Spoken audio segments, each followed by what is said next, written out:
Andy Holloway, Jason Moore, and Mike Wright.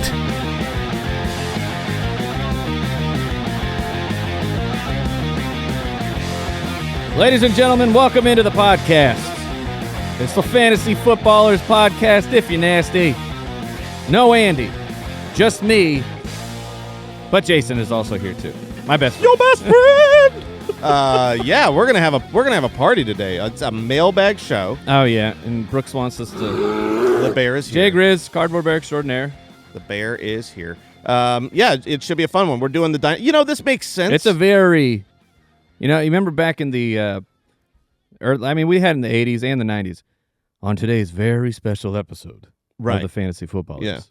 Yeah. But it makes sense that Andy wouldn't be here because this is Dynasty week. Right. This is the Dynasty show. And, look, Foot Clan, if you are unaware, we have another podcast, the Fantasy Footballers Dynasty Show. Comes out every Wednesday, and that has me and Mike. I think we call it the Dynasty Podcast. Do we call it the Dynasty Show?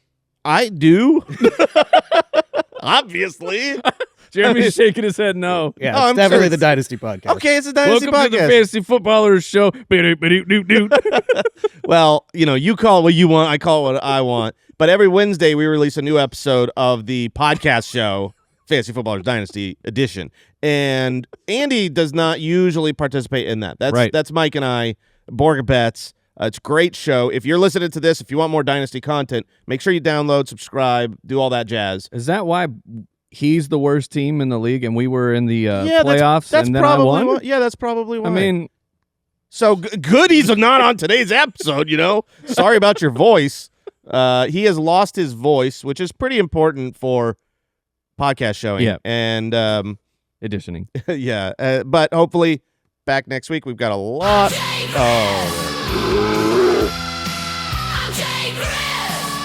Yes. He is Jay Grizz, the cardboard bear. Well, like I said, it's a special edition of this edition of the podcast show.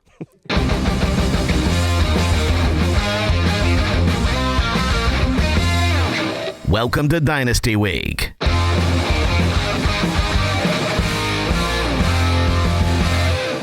Once a year around this time, we have ourselves a good old-fashioned Dynasty Week.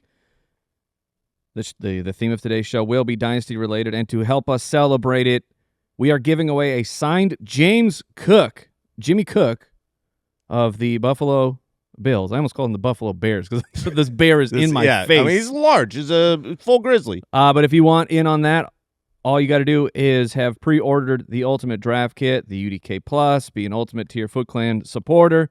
You can do any of the above. You don't have to do all of that. No. You just pick one of those. And then not only are you securing the UDK for the lowest possible price, which releases in about 2 weeks. In 2 weeks. 2 weeks.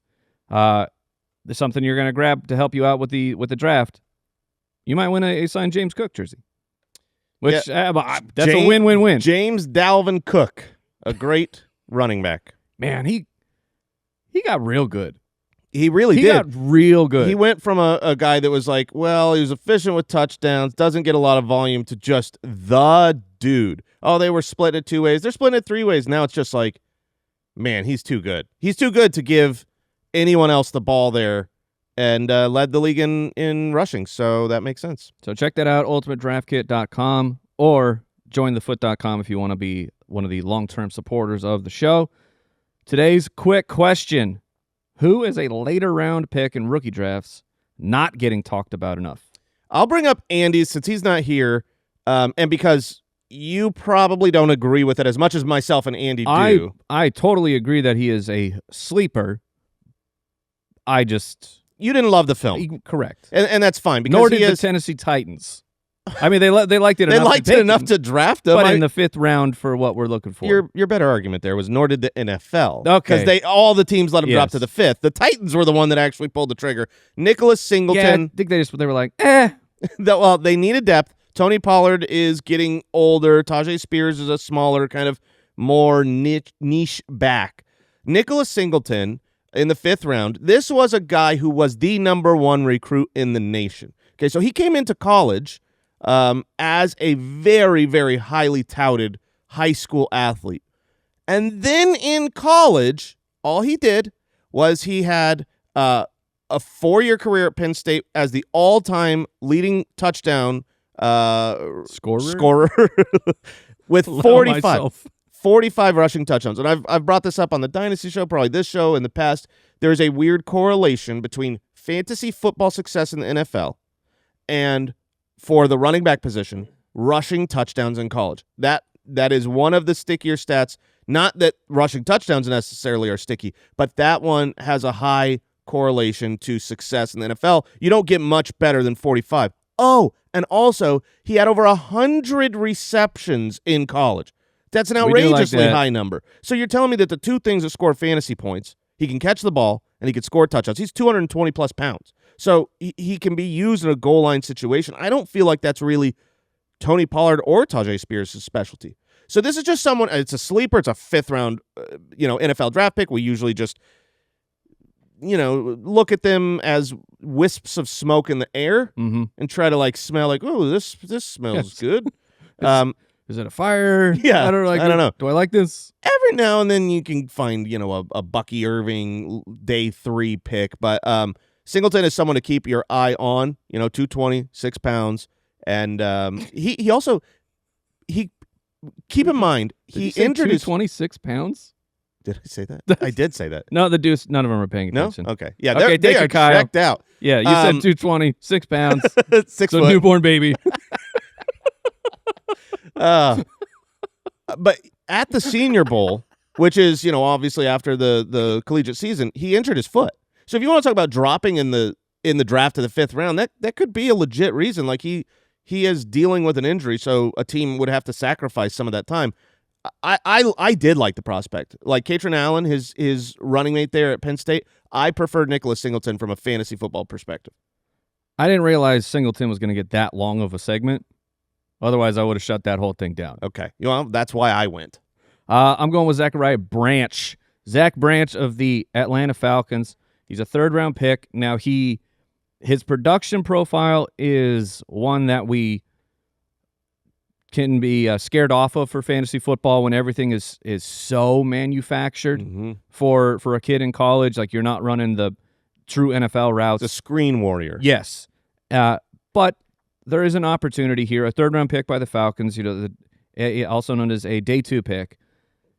He's athletically gifted. He's a bit undersized, but there's room for him. There is absolutely room. There's room for him anywhere because he's so small. Thank you. Yes, you can 5'9", put him in a carry-on. But it's Drake London, yes, and Kyle Pitts. We got the franchise tag, but Kyle Pitts is just such a weird player who sometimes shows up, sometimes doesn't. And Branch can easily earn himself, essentially a full-time role here for the Atlanta Falcons, and maybe they're able to manufacture him touches as well. For a 3rd-round pick, being like drafted this. late. So usually when you're a screen warrior and usually when you're undersized, 2 big strikes against you where I don't like betting on those prospects. And I do think Zachariah Branch will fail. However, I love betting on him specifically because he is worth the reward if he succeeds. Most of these guys in 2026, the wide receiver draft class, I think a lot of them are going to be good NFL wide receivers, a lot of good depth pieces, but not make an impact on fantasy football. They're going to be their wide receiver 2 or 3 for their team. They're going to help move the chains and be important and not be someone you're starting in your lineup. Zachariah Branch has a superpower where if it hits, the Tyreek Hill whispers, I don't think I've seen another prospect who has the same burst as Tyreek Hill other than Branch. When he 4.35, it's not even fast. It's not even the 4.35. There's off the line. Just the burst from stop to start is outrageous. Tyreek was obviously he's a one of one. Yeah, and he's built far more than Branch to be able to take the NFL punishment. But I do think if Branch hits, it's going to be a higher ceiling than a lot of the other round 3, round 4 rookie picks. So I like that as a sleeper option. And then my sleeper option, I've personally drafted him everywhere. I've put my You are a big supporter. I'm a big supporter. Ted Hurst, wide receiver, drafted in the 3rd round by the Tampa Bay Buccaneers. I like the film.